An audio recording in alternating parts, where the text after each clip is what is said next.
بعض ساتھی یہ سوال کرتے ہیں کہ روزے کی حالت میں ٹوتھ پیسٹ کی جا سکتی ہے اور مسواک وغیرہ کی جا سکتی ہے یا نہیں کی جا سکتی؟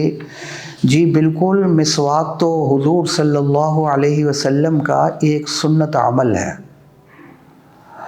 اور مسواک کی شان کا اندازہ اس بات سے بھی لگایا جا سکتا ہے کہ حضور صلی اللہ علیہ وسلم کو جب مرض الموت میں تھے تو وفات سے چند دن پہلے حضرت عبد الرحمن رضی اللہ تعالی عنہ، جو حضرت عائشہ صدیقہ رضی اللہ تعالی عنہ کے بھائی ہیں، آپ حضور صلی اللہ علیہ وسلم کے پاس کھڑے تھے اور آپ کے ہاتھ میں مسواک تھی، تو حضور صلی اللہ علیہ وسلم اسے مسلسل دیکھ رہے تھے۔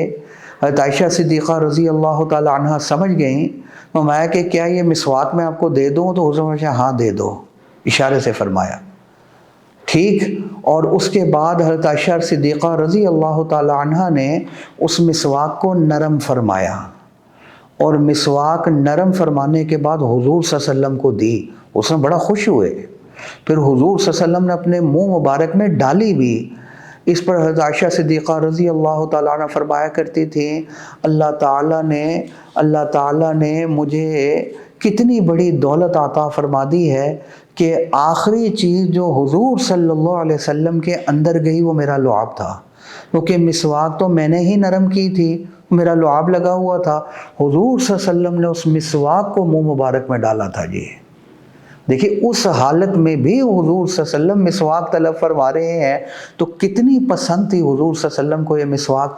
آج مسواک والی سنت ہم نے چھوڑ دی ہے، لہٰذا رمضان ہو یا غیر رمضان مسواک کرنی چاہیے۔ یہ حضور صلی اللہ علیہ وسلم کو بہت پسند تھی، حضور صلی اللہ علیہ وسلم کی سنت بھی تھی۔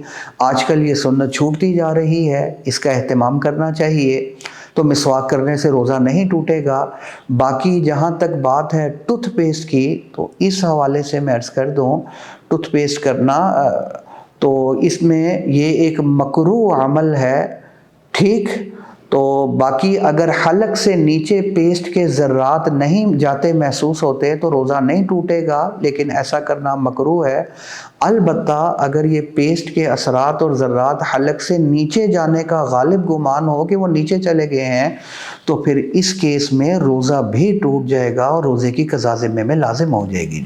ویڈیو کے نیچے سبسکرائب کے بٹن پہ کلک کریں، بیل کے آئیکن پہ کلک کیجئے تاکہ ہر نئی ویڈیو کی نوٹیفیکیشن آپ کو مل جائے۔